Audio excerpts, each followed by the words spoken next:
Hello friends, welcome back our YouTube education channel. आज की इस वीडियो में हम करने जा रहे हैं class 7th Hindi Navneet assignment का क्वेश्चन नंबर 2 तो चलिए स्टार्ट करते हैं। हमारा ये वीडियो सेमेस्टर 1 का वीडियो है। किसी साहसपूर्ण प्रसंग का संक्षेप में वर्णन कीजिए। मैं साइकिल लेकर स्कूल जाता हूँ। एक दिन रास्ते में एक बुजुर्ग महिला को चोट लग गई। सुबह का समय था। मुझे भी स्कूल जाने के लिए देर हो रही थी, पर मैंने पहले उन्हें अस्पताल पहुंचाकर इलाज करवाया। फिर मैं स्कूल जा ही रहा था कि मेरी साइकिल पंचर हो गई। मुझे रास्ते के बारे में ज़्यादा जानकारी नहीं थी, पर मैं घबराया नहीं और दुकान ढूंढकर पंचर बनवाया और फिर मैं स्कूल पहुंचा। शिक्षक के पूछने पर मैंने सारी घटना बताई। इसके बाद सभी ने मेरी प्रशंसा की। सेकंड नंबर है आपका, टायर फटने से पहले क्या हो रहा था। नंबर 1, चित्र में सड़क पर scooter, auto rickshaw, motor car चल रही थी। सेकंड, पंचर बनाने वाली दुकान में एक आदमी साइकिल में हवा भर रहा था। थर्ड नंबर, पंचर की दुकान के ऊपर एक तोता बैठा हुआ है।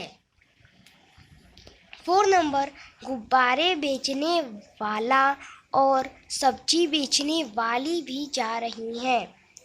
फिफ्थ नंबर, रास्ते के किनारे पर एक मोची अपना सामान लेकर बैठा है। सिक्स नंबर, मोची के ठीक बाजू में एक कुत्ता मुंह लटका कर लेटा हुआ है। सेवन नंबर, गुब्बारे वाले के साथ गुब्बारे हैं और वो हवा में उड़ रहे हैं। थर्ड नंबर, टायर फटने पर क्या क्या हुआ। टायर फटने पर जो आदमी हवा साइकिल में भर रहा था वो गिर गया। मोची रास्ते पर आ गया और उसका सामान बिखर गया। जो कुत्ता सोया हुआ था वह जाग गया। फोर्थ नंबर, कुंजरीन की सारी सब्जियां और टोकरी गिर गई। फिफ्थ नंबर, रिक्शा वाले और मोटरसाइकिल वाले की टक्कर हो गई। सिक्स नंबर, गुब्बारे वाले का सामान भी सब गिर गया।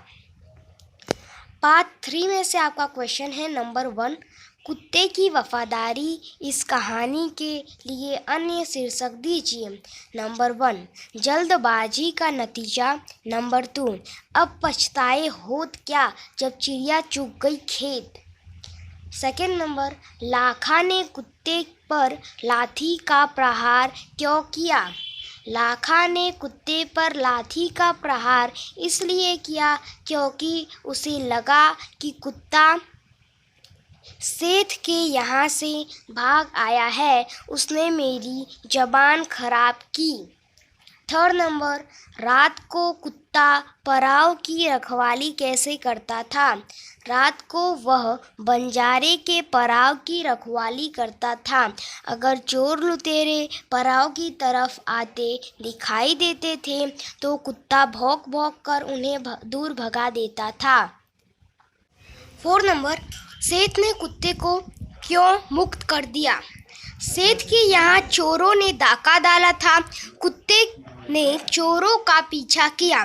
चोरों ने दूर जंगल में सारा माल सामान जमीन में गाड़ दिया। फिर वो भाग गए। कुत्ता सेठ को जंगल में ले गया और जहाँ सामान गाड़ा था वह जगह बताने लगा। थोड़ा खोदने पर सामान मिल गया। कुत्ते की वफादारी से खुश होकर सेठ ने कुत्ते को मुक्त कर दिया। पार्ट 4, नंबर 1, किराएदार को शर्मिंदा क्यों होना पड़ा। किराएदार अपने घर में एक मित्र से बात कर रहा था। उसी समय मकान मालिक उससे पिछले 4 महीने का बाकी किराया लेने आया। उसने दरवाजा खटखटाया। किराएदार ने खिड़की से झांककर उसे देखा। उसने अपने बेटे को समझाकर बाहर भेजा। बेटे ने कहा, पिताजी कहते हैं कि वे घर पर नहीं हैं। बेटे की बात सुनकर मकान मालिक हंसने लगे। घर में बैठा मित्र मुस्कुराया। इस तरह किराएदार को शर्मिंदा होना पड़ा। सेकंड नंबर, बस कंडक्टर के व्यवहार में उसकी कथनी और करनी का भेद किस प्रकार प्रकट हुआ।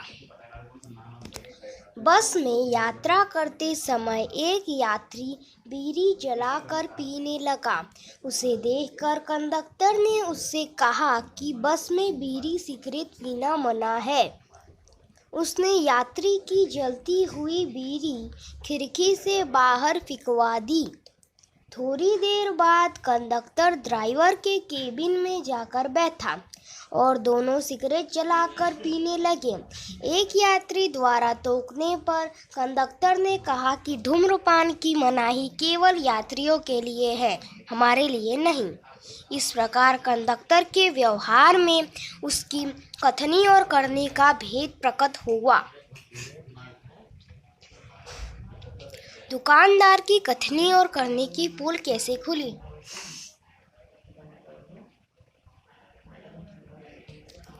एक व्यक्ति दुकान से कुछ सामान खरीदना चाहता था। वह अपना स्कूटर खड़ा कर ही रहा था कि दुकानदार ने उसे स्कूटर खड़ा करने से रोकते हुए कहा कि दुकान के सामने स्कूटर खड़ा करना ठीक नहीं है। दुकानदार की बात मानकर उसने अपना स्कूटर दूसरी जगह खड़ा कर दिया। इतने में दुकानदार का बेटा आया। उसने अपना स्कूटर दुकान के सामने सड़क पर ही खड़ा किया, परंतु दुकानदार ने उसे मना ही किया। इस प्रकार दुकानदार की कथनी और करनी का पोल खुल गया। 4 नंबर, फूल लगाने वाले सज्जन की कथनी और करनी में क्या अंतर था। फूल लगाने वाले सज्जन ने पार्क में सड़क पर तख्ती टांग दी थी। उस पर लिखा था, फूल तोड़ना मना है। वहां आने जाने वाले लोग तख्ती को पढ़ते। तख्ती पर लिखी गई सूचना के कारण वे फूल नहीं तोड़ते थे। एक दिन सुबह लोगों ने तख्ती लगाने वाले सज्जन को ही पार्क में फूल तोड़ते हुए देखा। जिस काम करने से उन्होंने दूसरों को मना किया था, उसे वे स्वयं ही कर रहे थे। इस प्रकार उस सज्जन के कथनी और करनी में अंतर था। 5th नंबर, लोग कहाँ कतार में खड़े रहते हैं।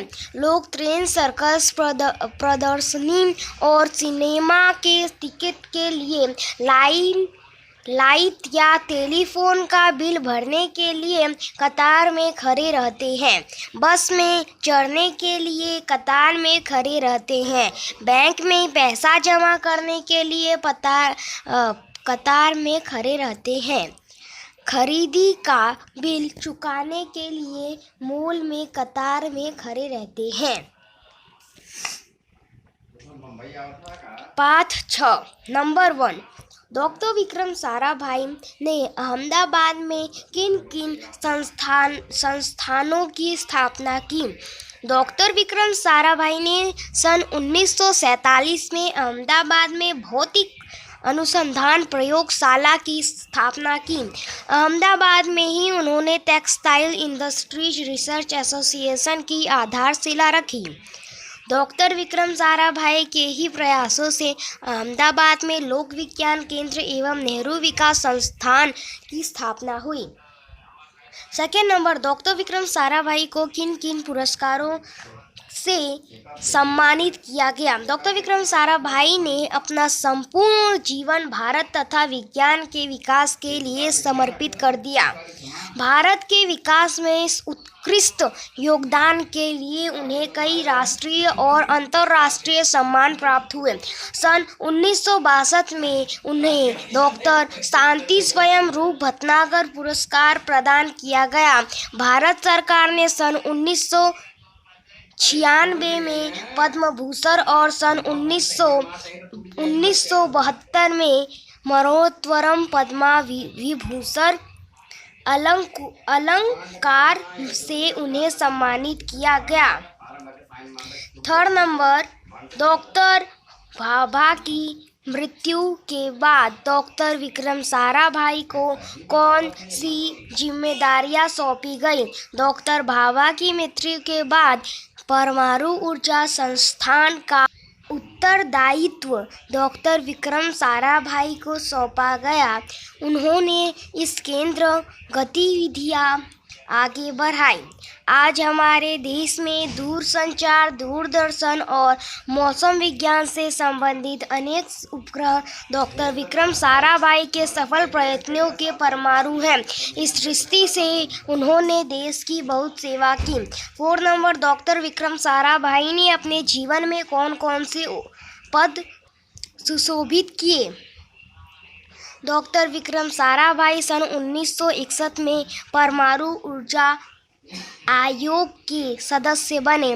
भारतीय अनुसंधान केंद्र के पहले अध्यक्ष विक्रम साराभाई ही थे। सन 1968 में वे संयुक्त राष्ट्र संघ में यूनेस्को के विज्ञान विभाग के अध्यक्ष बने। सन 1970 में वे वियना शांति अंतर्राष्ट्रीय अणुमंच के 14वीं परिषद के प्रमुख बनाए गए।